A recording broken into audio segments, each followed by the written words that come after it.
Information eliminates deformation. Watch, listen, stay tuned. Impact Matters with Madima. Changing perspectives, growing the nation. Ladies and gentlemen, I am super excited to welcome you back to The Matters with Madima! Thank you. Today, I will be bringing on stage a delectable, exquisite, spontaneous guest in the building with the topic DNA, paternity, fraudulency in the world.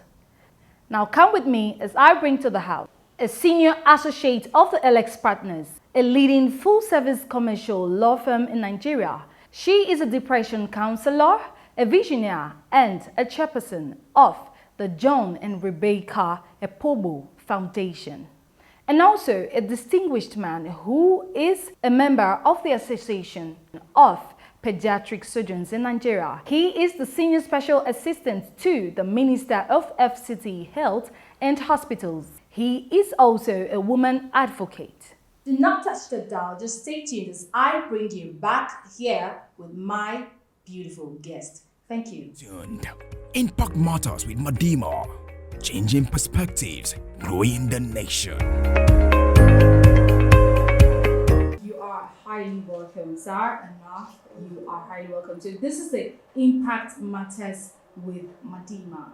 On the 10th of January, 2021, yes, the Vanguard newspaper published an article saying Nigeria is ranked the second highest in paternity fraudulency in the world. I mean, how is this up? I happen to get a child.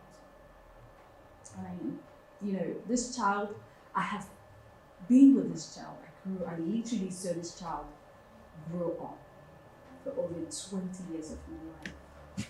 And today, I just discovered that this child was not my son. Regarding this, right?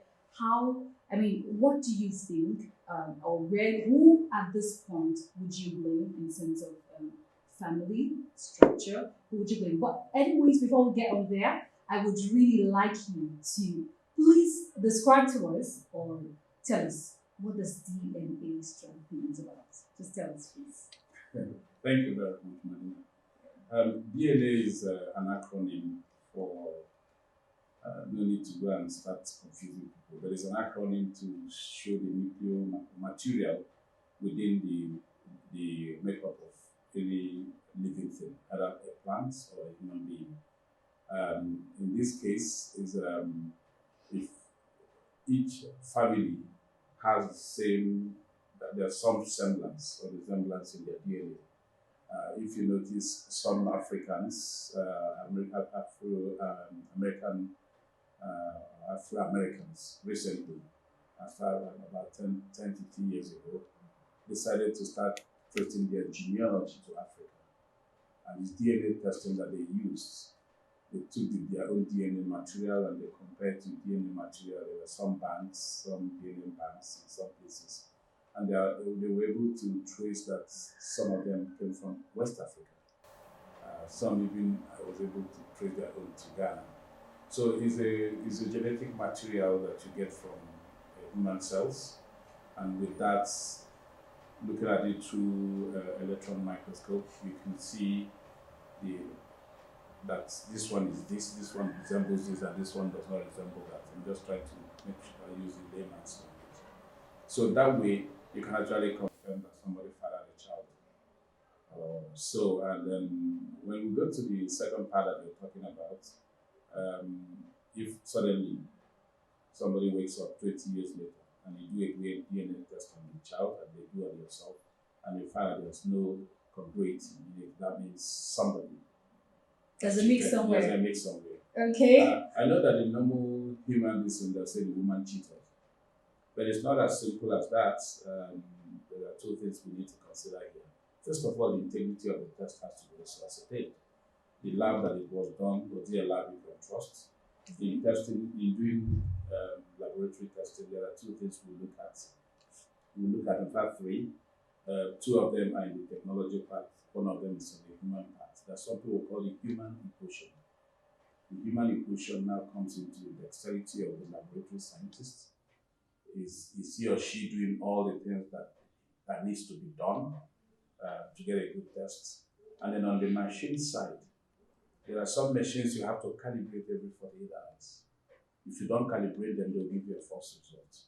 So are those machines properly calibrated?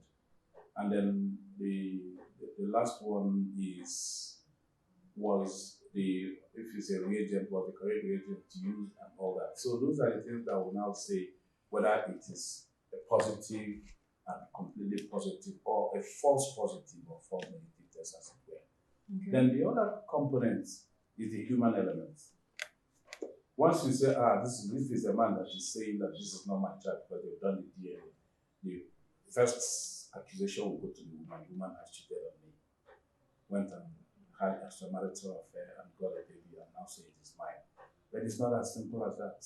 We've seen cases where, especially when the woman delivered in the hospital and babies were switched. Oh, okay. Babies were switched. Either they switched intentionally or occasionally unintentionally, especially where you have a large number of babies being delivered. Just like the baby factory we have in Nigeria is the Island Maternity Hospital in Lagos. They have hundreds of babies being delivered every week. And they have a large maternity. I'd be worried I was born there. So you can have Okay, you can have such. you can have an intentional switch or you can have a mistaken or unintentional switch. Okay, yes, okay, that's fine. Yeah, but before we actually proceed from there, I would actually like to come to her, Ma, right? At this point, it has happened, okay? And I am super worried. Okay. Now, how do you think, or I mean, is there a law to this? What is the law guidance behind this very situation in the law firm?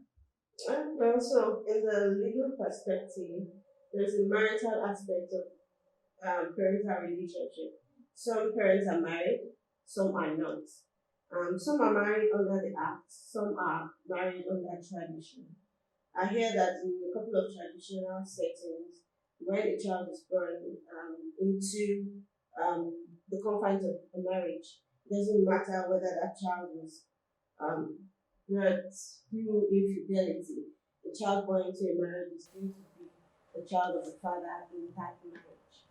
So sometimes I hear this a lot of non-Easterners to say, if you bring out a child from somewhere else, so long as you give birth to that child, within the confines of a traditional marriage, that child belongs to the father.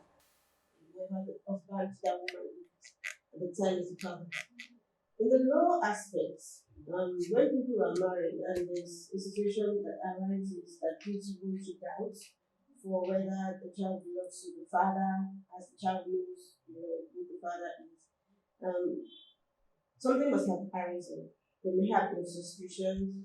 Sometimes some of these things happen as a result of doubtful genotype testing, because sometimes you have the father is AA, the mother is AF, the child is a seeker, and you're trying to balance the equation and you're saying it's not supposed to be possible if this child was a product of our affairs or something. But if that happens because of the marriage, when the man discovers it,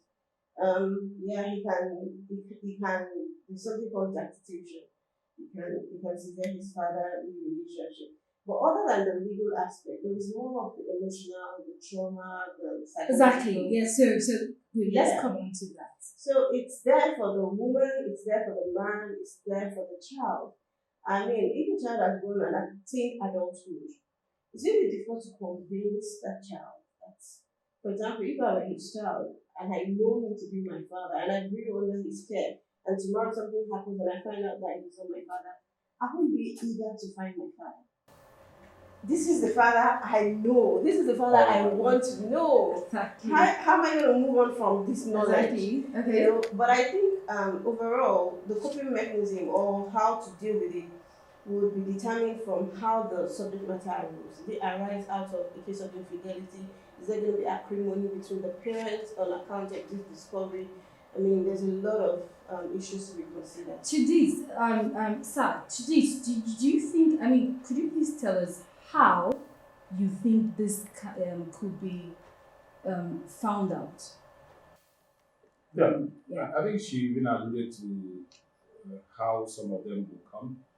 Maybe occasionally there isn't even any suspicion from the man at Okay. all. It's just an incident. Like it happened to me when I was a young medical doctor in the 80s in Kaduna. I had this couple, they were my patients, and then the woman had a baby, not in our hospital, but I think 2, 3 years later, they brought the child to the hospital.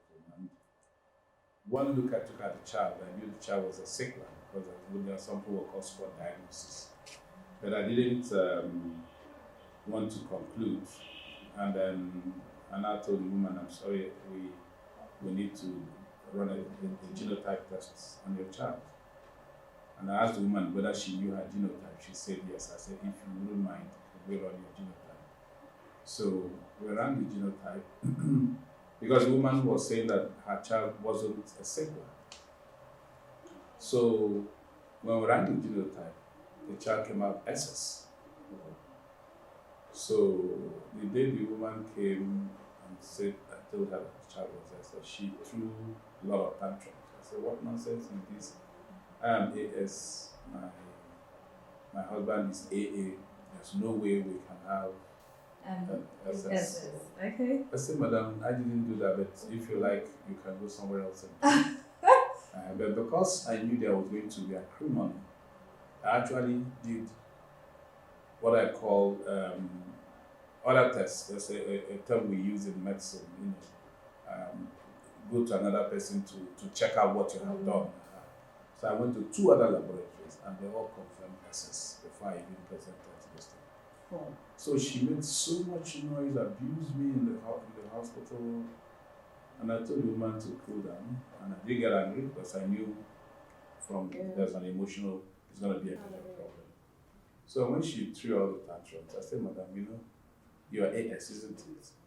You say your husband is AA.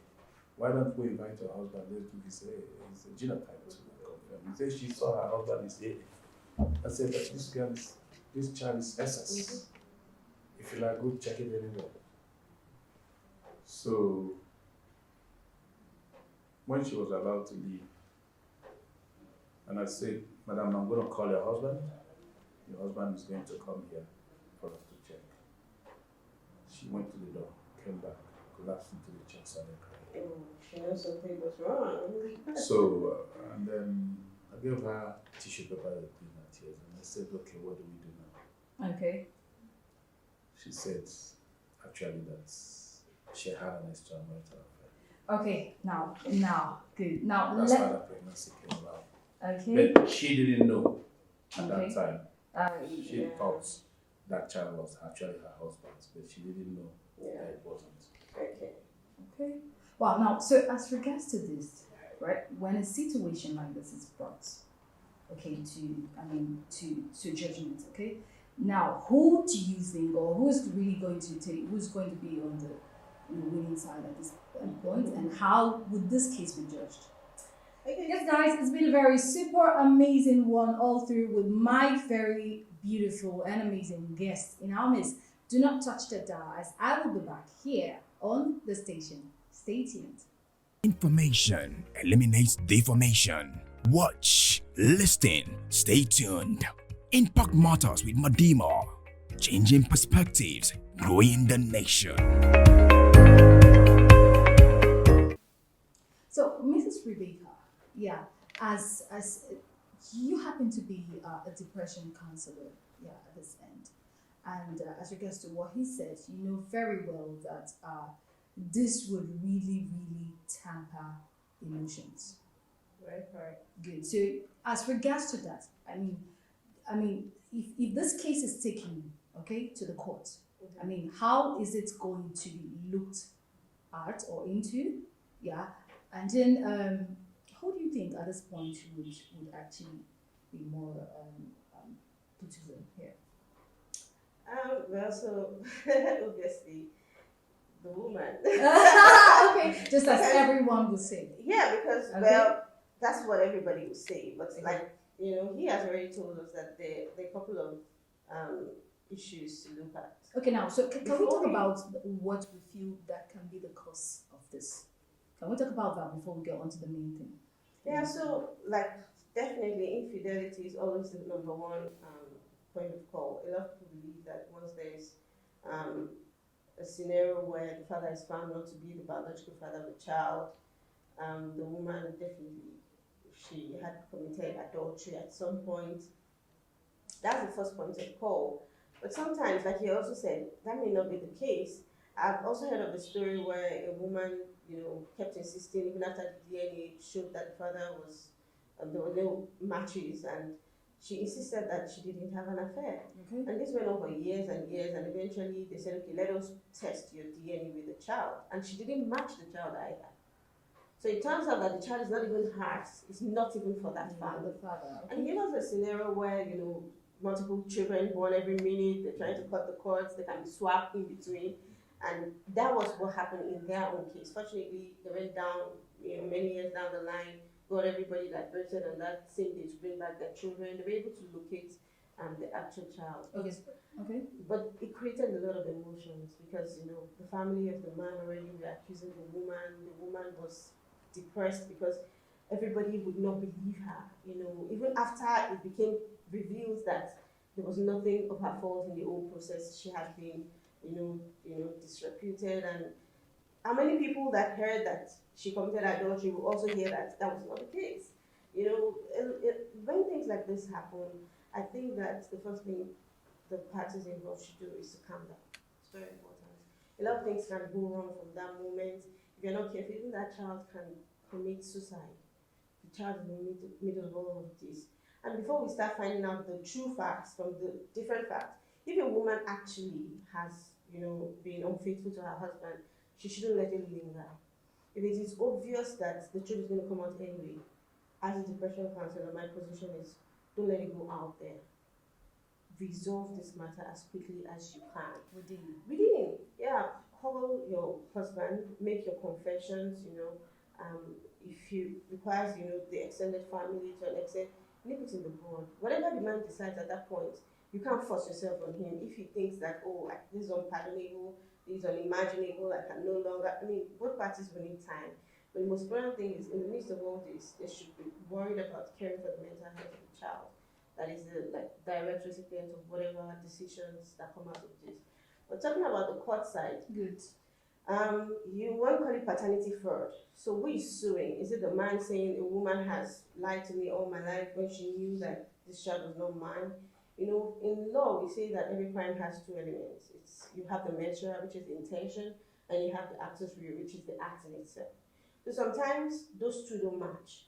And for you to establish a crime, you must be able to establish both. Sometimes these women do these things unknowingly.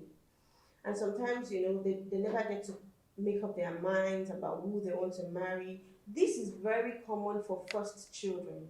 I think more often than not, because the woman may not even know she's pregnant, or she may have been with several other partners. But can you really say a woman does this unknowingly? Can you really? When I say unknowingly, that means that she may have actually believed that the child she's carrying is. If she's having more than one sexual partners, okay. It will be difficult to establish who parented, which is the father to the child, which is another reason why people should be careful and take responsibility for their actions. Okay. It's a matter of choice now. You knew that this was a probability. Why would you wait till the eventuality happens before you caution yourself? You have brought in an innocent third party into this mix. So there's the emotional trauma that it creates. There's a legal part. The father can say, I want to sue this woman because she's made me spend money all my life on a child that is not mine. I don't see a father doing that anyway, because I believe that before you discovered, you must have shared a fatherly bond with that child. Sometimes children are adopted, they don't even know that these are not my biological parents for a very long time. And my bias would always be for the child.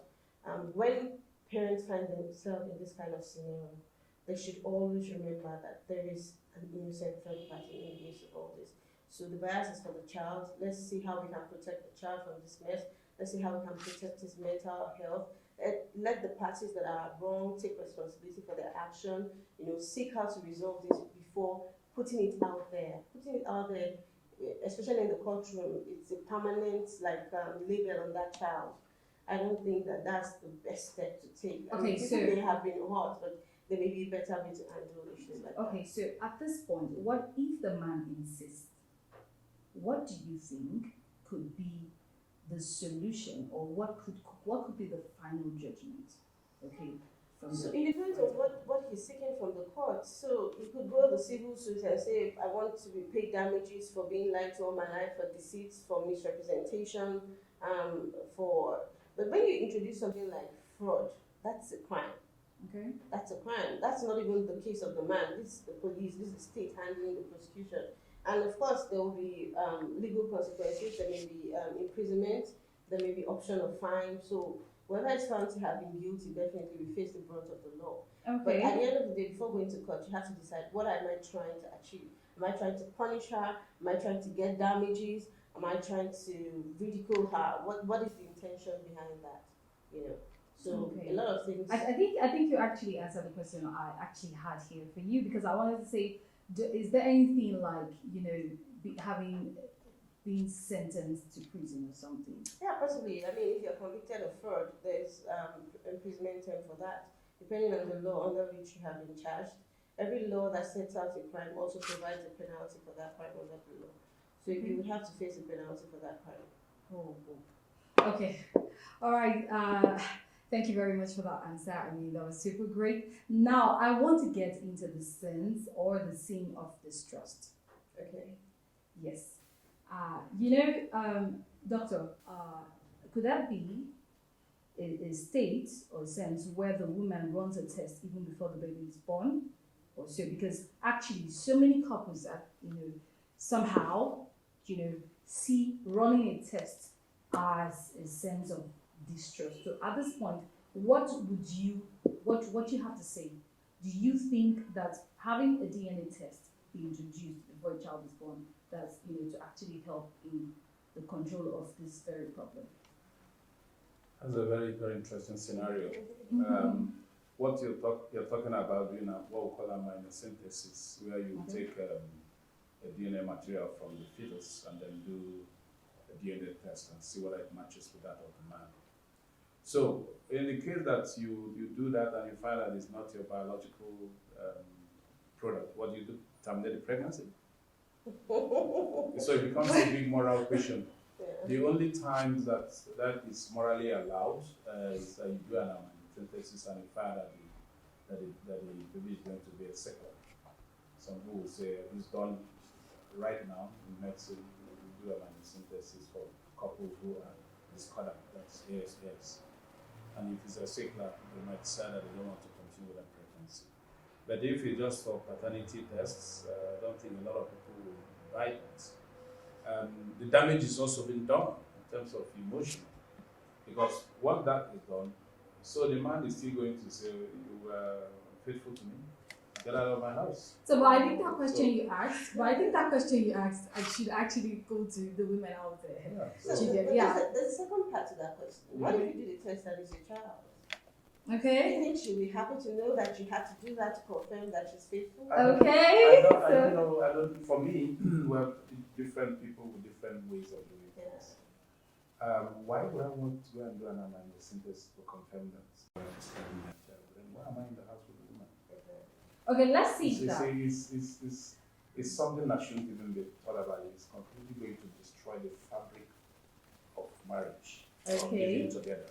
Okay. Because living together, the basic thing is trust. Yeah. People are bridging the trust here, but not everybody is bridging. So, but at this point, we have a situation which is going around, which is flying around. Okay, so, what do you think? Do you think that we should advise the couples to just do that? That just take out the distrust, take out that thing and just do it. I don't really know, because I think one of you are saying it from the end of, trying to break that trust thing. The truth is, there would always be the trust issue. Whatever would create a scenario that makes one of the couples to request for a DNA test definitely shows that there is no trust.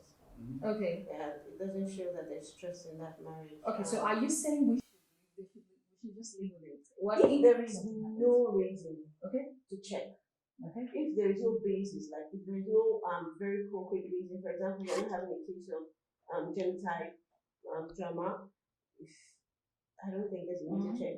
But sometimes it may be important. For example, if a man finds out that his wife is maybe communicating with someone who is the supposed father of that child and something leaks into his knowledge, he should know for the purpose of knowing. You understand? But above all, I would say that on the side of the woman, I'm a woman and I find it really embarrassing when I see issues like this play out, that men discover that some children are not theirs because of a DNA test. If a woman has a reason to suspect that she may be carrying a child that does not belong to the father, first, she has done something that is not right morally. And I don't know why the case about aborting a child, too, I mean, it's as good as murder. It's neither here nor there for some people. But what I would say is this, everyone should take responsibility for their actions. Don't don't make a choice that you will later come to regret. You understand? And don't bring an innocent person into the mix. That's my bias will always be for the child that is the main involved. But I'll continue to say it because when issues like this come, yeah, it can lead to emotional breakdown, psychological breakdown. But sometimes you can be nicked in the bud. There are people that have moved past that. There are couple that I mean men that have had children out of wedlock, that their wives are still living with them anyway. When it's the woman, the society doesn't accept it that way because the woman is supposed to be quote unquote modest. But there are also some cases, maybe we don't know about them, where the man would have known that this is not my child, but chooses to live on with that knowledge. I mean, what's the worst thing that can happen? But then, whenever things like this happen, people should take responsibility for their actions. They shouldn't try to complicate issues. If you already know that child is not for that man, why wait for him to do the DNA and confront?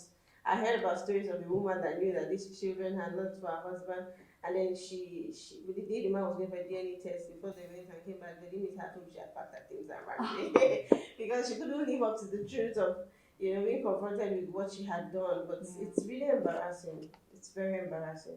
And I hear that some men don't even mind to. Some men will say, "Oh, in my mind, I think I know that I'm impotent. I don't know how this woman keeps telling me she's pregnant, but because I want to enjoy being called the father, I'm not going to talk about it." Different strokes So for different basically, folks. exactly. So yeah. Impact Matters with Madima. Changing perspectives, growing the nation. Sir, you happen to be the women rights advocate or activist, yeah. So now, to this sense, as as everybody was saying, yes, that this cause obviously results from a woman. We were saying something the other time, and we said that that the we're talking about that cause one time, and we were saying that it's everybody will blame the woman because there's They bring out the there's products. exactly Yeah. because good too. Well, now let's put that. Good. Now, regarding that very end, yes, at which this fault it's always yes, it's from the woman. What advice do you basically have for the women out there? Exactly. Well, the advice any person that loves a woman will give to her. If you marry, stick to your man. I know there are some extraneous occasions that a man will stray, a woman will stray. A good example, I always say, we're all human beings, we make mistakes. But there are some mistakes that can be very costly. You try as much as possible not to make them.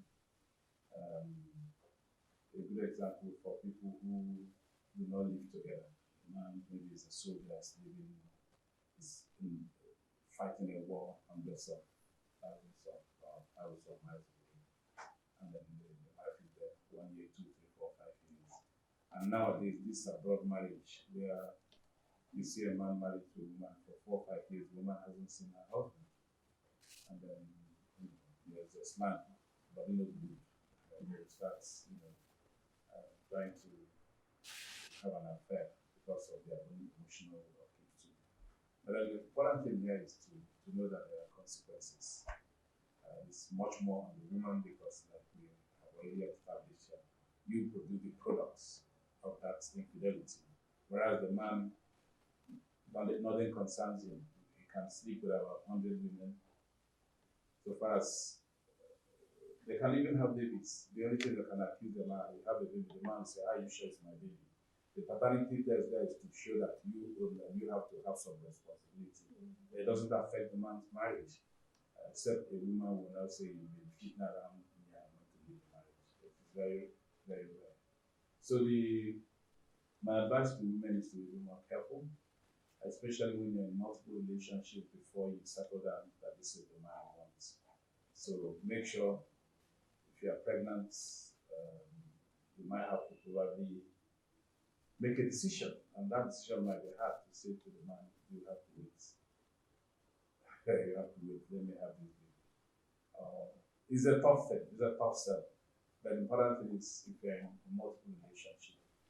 I'm a family planning advocate. I chair the management committee of social development and family planning. So that I believe any woman that is already menstruating should start one form of contraception and get her.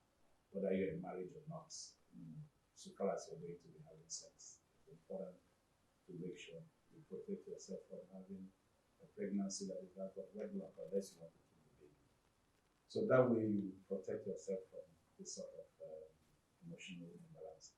But having said that, I think the majority of the listeners, I don't even think that most of the infidelity one is actually the ones that come before the man, before at the start of the marriage.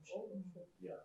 So most of them are actually an ongoing, I would say, marriage concern, and then something happens in between, and the woman will stray. And when she strays, because she's sleeping with her husband, she's sleeping with the other guy, not protected in her own mind, in her own believability mind, this must be for my husband. And then wow, it comes out it's not. So it's a big problem for us that advocate for women. My friends used to make it, I see the women there, they still not saying as if the men are not doing worse things, but they bring products. So my advice is to be more careful.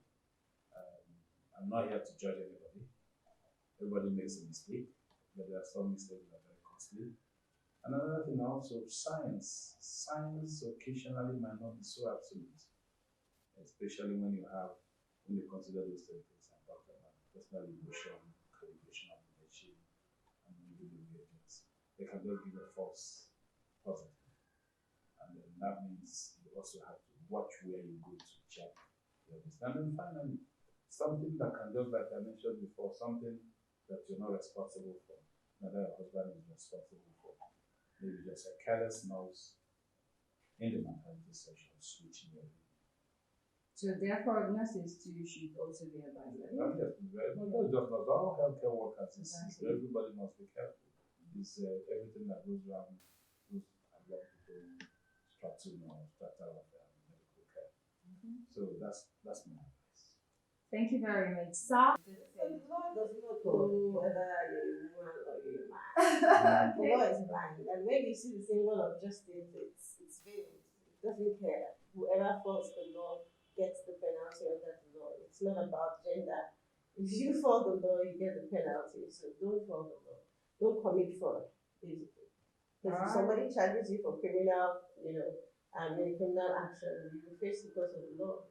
It's as simple as that. Whether you're male, whether you're female, even men that commit adultery and do violently criminal offenses are there. If someone decides to pick it up and charge them to court, they will also have, to face the course of the law. So it doesn't matter whether you're a man or woman. Don't do the law.